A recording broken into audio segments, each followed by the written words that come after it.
E aí pessoal, eu sou Alexandre Batista, esse é o Sobrecapa e eu tô refazendo o vídeo que eu acabei de fazer uma live, mas a conexão aqui por conta da quarentena, a conexão da Vivo tá bem complicada, a gente não conseguiu manter uma qualidade de conexão aí com vocês, então ficou bem prejudicado o vídeo. Eu vou tentar repetir mais ou menos o que eu falei no outro vídeo, e eu tô assim falando baixinho porque minha filha já foi dormir, 15 para as 10 da noite para um bebezinho de um ano e quase 4 meses, é meio tarde. Não sei se todo mundo está sabendo, eu acredito que a maioria sim. O pessoal do Guia dos Quadrinhos postou no Facebook agora de pouco, umas 3 horas atrás, né, eram umas 6 horas da tarde, uma notificação que eles receberam no dia 30, ontem. E essa notificação é uma notificação jurídica assinada por um escritório de advocacia e por um advogado. Então vamos lá. O pessoal do Guia dos Quadrinhos publicou o seguinte: recebi ontem uma mensagem de suposto advogado da Panini informando que devo excluir do Guia dos Quadrinhos de maneira definitiva conteúdos relacionados à Panini Brasil Limitada. Mas logo aliás, eu não. Nós que fazemos um trabalho de divulgação jornalístico e preservamos a memória de milhares de quadrinhos que foram publicados no Brasil. Logo, o nosso trabalho, que tem ajudado diversos editores da Panini nos últimos 13 anos, como Levi Trindade e tantos outros. Como acredito que deve ser uma brincadeira de 1º de abril, estou tranquilo e espero que a Panini ainda possa, quem sabe, enviar para a gente algumas edições todos os meses para sortearmos entre nossos apoiadores. E aí ele copia a carta que diz o seguinte: prezados senhores, boa tarde. Na qualidade de escritório de advogados que atua na defesa dos interesses da Panini Brasil Limitada, serve a presente para denunciar a divulgação / utilização indevida de conteúdos de titularidade legal desta. Neste contexto, salientamos que o ocorrido fere as disposições do contido na Lei nº 9.610 de 1998, que trata dos direitos autorais. Nesta toada, de forma administrativa, ficam vossas senhorias notificados para que, dentro do prazo máximo e improrrogável de 3 dias, a contar do recebimento da presente notificação, sejam excluídos de forma definitiva os conteúdos relacionados à Panini Brasil Limitada de seu website, removendo todo e qualquer indicativo que remeta à mesma, sob pena de adoção imediata das medidas judiciais devidas, cíveis e criminais, e sem prejuízo de possíveis indenizações por perdas e danos e ou danos emergentes. Atenciosamente, Vender Sampaio Ferreira, Lorival J. Santos Advogados. Aí tem o endereço em São Paulo e 2 telefones, além do e-mail do Dr. Vender e um site da Lorival J. Santos Advogados. Primeira coisa que eu fiz, era 6 e pouco, eu liguei nos escritórios e de fato corresponde ao Lorival J. Santos Advogados, o escritório.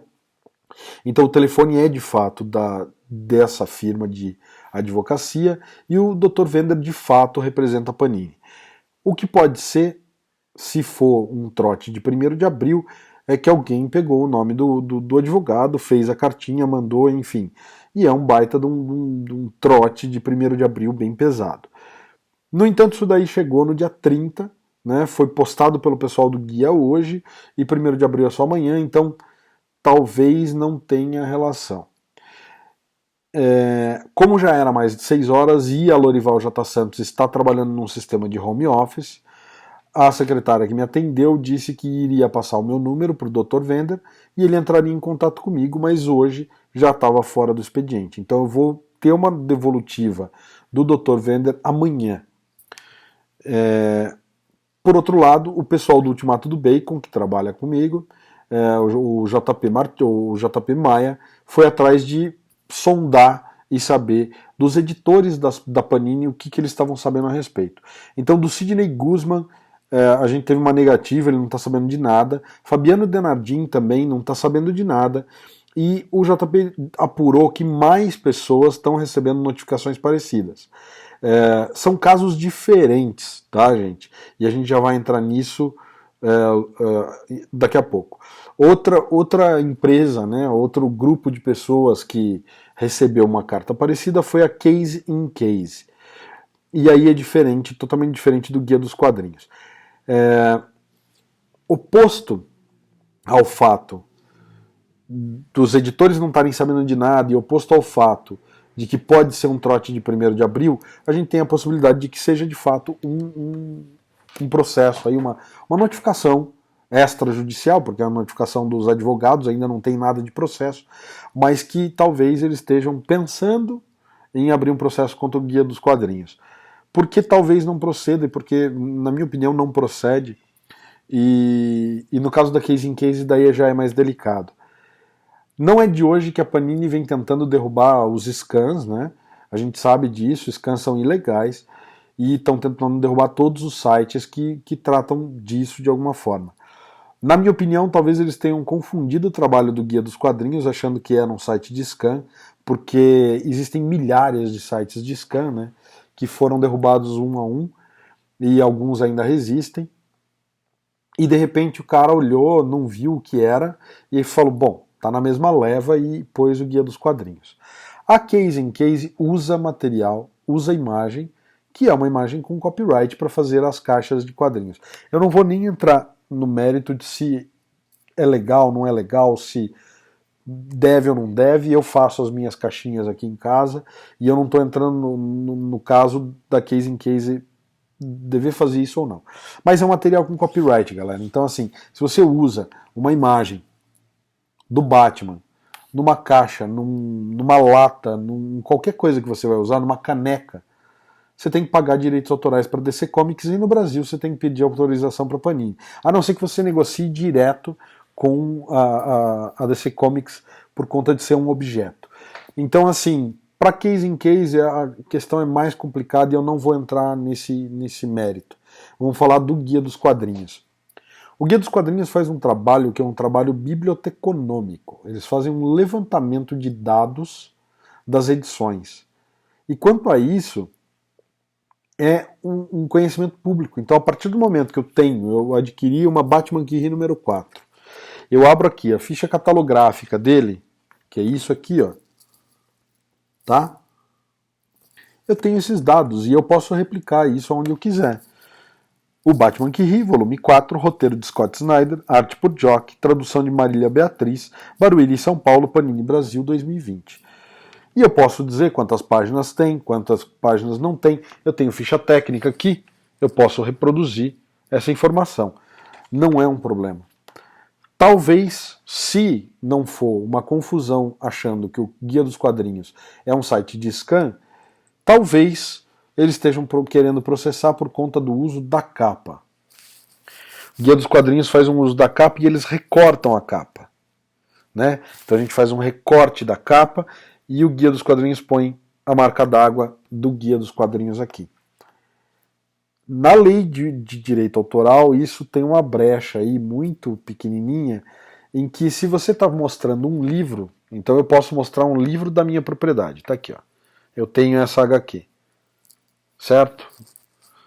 E você está vendo que é uma HQ, ela tem entorno em volta da imagem, você está vendo todo o meu escritório, você está vendo a minha cara aqui na foto. A partir do momento que eu faço um recorte e mostro só a capa, eu estou reproduzindo sem autorização a capa. E a capa tem um artista que faz o letreiramento, tem o cara que desenhou, tem o cara que pintou, isso tem direito autoral.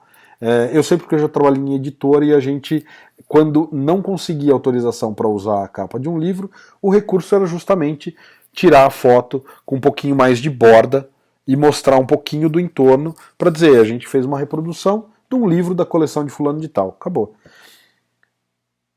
Qual é o outro lado? O Guia dos Quadrinhos pode ser encarado como um veículo noticioso. E aí, partindo da liberdade de imprensa, você pode usar a reprodução para falar de um assunto. Então, estou falando na minha matéria, lá no Ultimato do Bacon, do Batman que ri, e aí eu coloco a capa e ponho lá, capa Panini / reprodução. Estou reproduzindo a capa da Panini porque eu estou dando uma notícia, estou fazendo uma matéria e como jornalista eu tenho essa prerrogativa. Liberdade de imprensa, eles não podem me processar por usar a imagem, eu não estou ganhando dinheiro em cima da imagem. E o Guia dos Quadrinhos não ganha dinheiro em cima das imagens das capas. Então eles poderiam partir desse pressuposto. Sendo como for, a única coisa que talvez gere alguma discussão são as imagens de capa. Toda a informação catalográfica que o Guia dos Quadrinhos tem não é passível de ser retirada do site.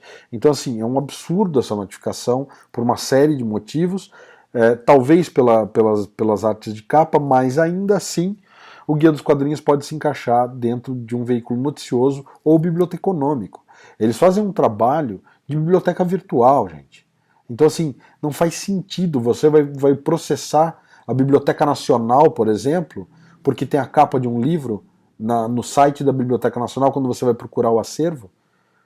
Na verdade, o Guia dos Quadrinhos é uma biblioteca virtual coletiva. Aqueles quadrinhos estão na coleção de milhares de colecionadores que mandaram as informações, mandaram a capa, mandaram os dados dali. Então, assim, é absolutamente ridículo que eles estejam sendo notificados e que eles corram o risco de tomar um processo. Por que eu estou fazendo esse vídeo, mais do que contar para você como é que está a situação e tudo mais? Porque todo mundo tem acesso a isso, basta entrar ali no Facebook e ler o que está acontecendo e saber o que está acontecendo.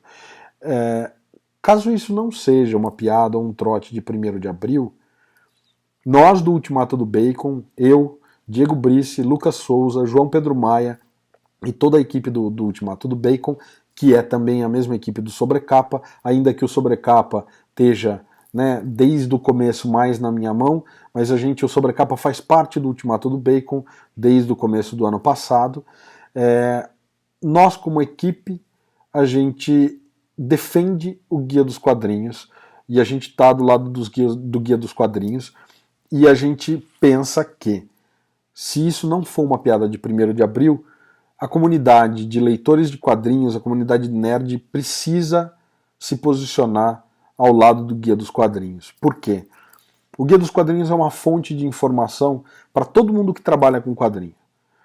Eu tenho a minha coleção aqui, e vira e mexe eu estou fazendo uma matéria, ou uma matéria do Lucas que eu estou editando, matéria do JP que eu estou editando, e eu poderia abrir a minha coleção, procurar o quadrinho que ele fala lá no baú de HQs, e procurar as informações. Tal revista foi publicada originalmente na revista tal, nos Estados Unidos, na data tal, porque essa informação está aqui.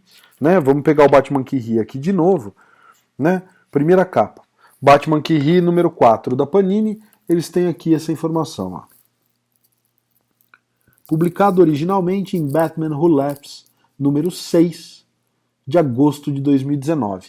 Então a informação está aqui. É só eu ir na minha coleção e consultar.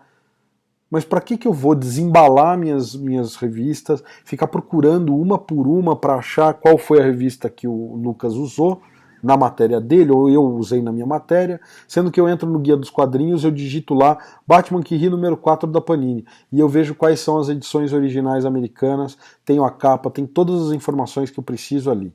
O Guia dos Quadrinhos é uma ferramenta de trabalho, e não só para os sites que noticiam e fazem matéria em cima de quadrinhos, mas com certeza para as editoras. Então, o Guia dos Quadrinhos é um recurso que precisa ser defendido por todo mundo que é nerd, por todo mundo que trabalha com isso, e, sinceramente, da parte de direitos autorais, eles não fazem uso. O Guia dos Quadrinhos não ganha 1 centavo em cima da arte ou ou do conteúdo daquela revista. É uma informação, e o pouco que eles têm de apoio de algumas pessoas que dão apoio financeiro para o Guia dos Quadrinhos não é em cima do conteúdo das revistas, e sim do trabalho de catalogação que o Guia dos Quadrinhos faz. Então é por isso que é tão importante a gente ajudar os caras, caso essa notificação seja verdadeira, a gente precisa ajudar e fazer barulho em cima da Panini para que a Panini não pegue no pé dos caras. O trabalho que eles fazem é um trabalho de catalogação, e sobre isso a Panini não tem direito autoral nenhum. E é isso. Estou tentando reproduzir o que eu falei no outro vídeo ao vivo, e eu espero que esse vídeo ajude o Guia dos Quadrinhos a ficar de pé se essa briga for uma briga verdadeira. Se for 1º de abril, galera, feliz 1º de abril. Mas eu acho que não. Então eu prefiro pecar pelo excesso do que não me posicionar numa questão que é muito séria e que afeta o meu trabalho. Aliás, meu agradecimento ao pessoal do Guia dos Quadrinhos, vocês facilitam demais o meu trabalho. Isso aí, galera. Até a próxima. Valeu!